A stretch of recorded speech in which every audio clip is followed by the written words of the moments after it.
And third, I read the stories of the 6 couples in the Goodrich case. One of the things that we all know is the power of stories. We try and use it in our writing. They used it on me. It was very successful. I read about these 6 deeply committed couples who simply because of their sexual orientation were being denied the security, the benefits, the responsibilities of marriage that I freely enjoyed.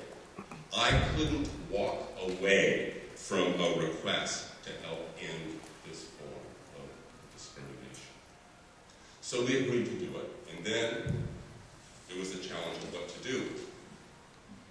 We followed what has now become the pattern in these briefs. It's a collaboration. Nancy and I, the GLAD lawyers, a pro bono law firm, got together, talked, emailed, sent back drafts that stretched over several months. It ended up with a brief. I just want to highlight 2 parts of that as part of the conversation tonight. First, we had to, as everyone who does this has to, confront the issue of what's the difference between writing history as we did generally and writing history in a brief. It's, again, part of our discussion tonight. And it seemed to me, as an initial foray into that conversation tonight, that one of the things it meant was addressing the fundamental tension in these briefs, and that they can be effective only if they rely on our expertise. But engaging in advocacy is normally dismissed as an illegitimate or compromised use of expertise. And it's that dilemma that I think haunts all these, as it does those of sociologists and psychologists and other fields as well. Again, I want to show the kinship in this.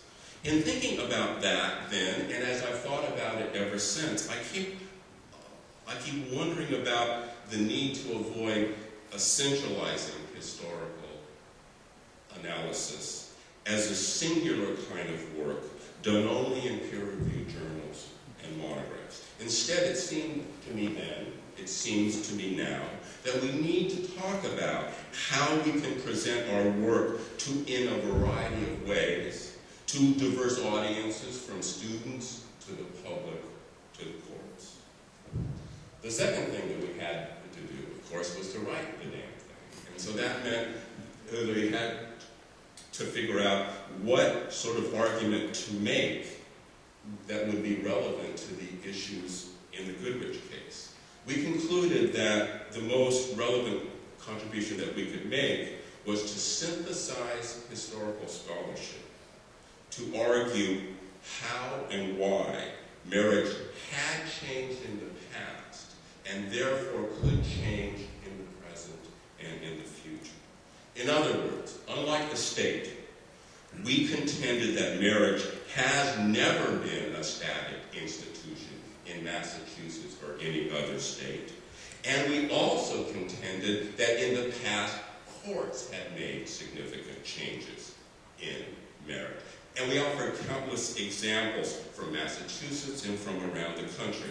The fundamental redefinition of the rights and powers of married women with the decline of coverture, the abandonment of bans on interracial marriage, the increased reliance on choice of partners and the importance of marital happiness, the separation of marriage and procreation with reproduction no longer the singular function of marriage, the growing legitimacy of divorce, indeed the adoption in Massachusetts of one of the most radical family law acts ever passed in this country, a divorce. Each one we tried to support with what we thought was a synthesis of the work in the field. The brief was intended to present a path that liberated the court to address marriage equality on its merits, not on the basis of a pseudo-historical determinism. And the last thing we did is that we tried to learn a lesson from the Webster case. As I told you earlier, and as I'm sure many of you know, 400 historians signed that brief. that meant that some people signed it because they agreed with the position.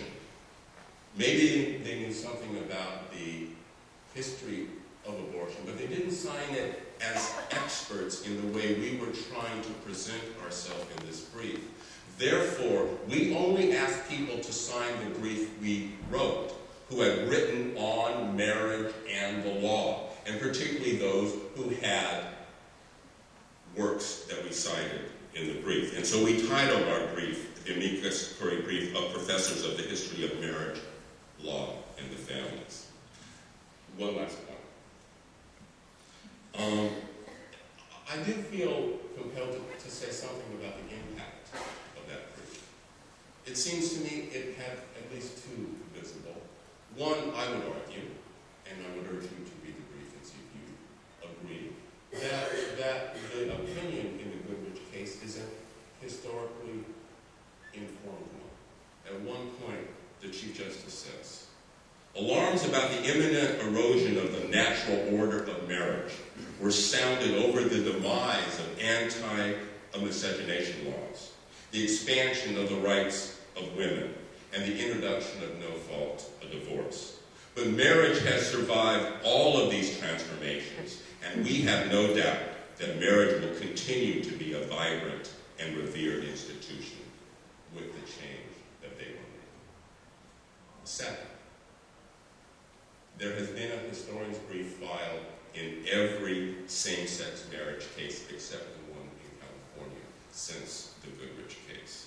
And although some historians have signed on to some social science briefs opposing same-sex marriage, every amicus brief written by a group of professional historians has supported same-sex marriage. That also might be a topic that we want to talk about tonight. It seems to me it clearly raises questions that go to the heart of what I would call the new role of historians as amicus brief writers. And it goes to the heart of the question of our claims that our research warrants the court's consideration.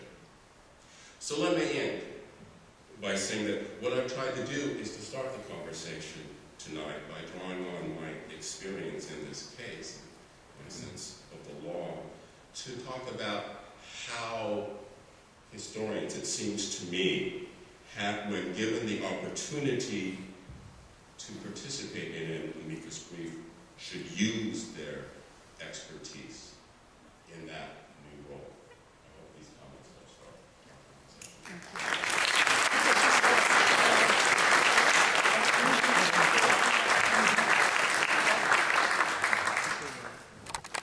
Thanks for getting us started. Fabulous way. We're now going to hear from Estelle Friedman. I think, again, many of you in this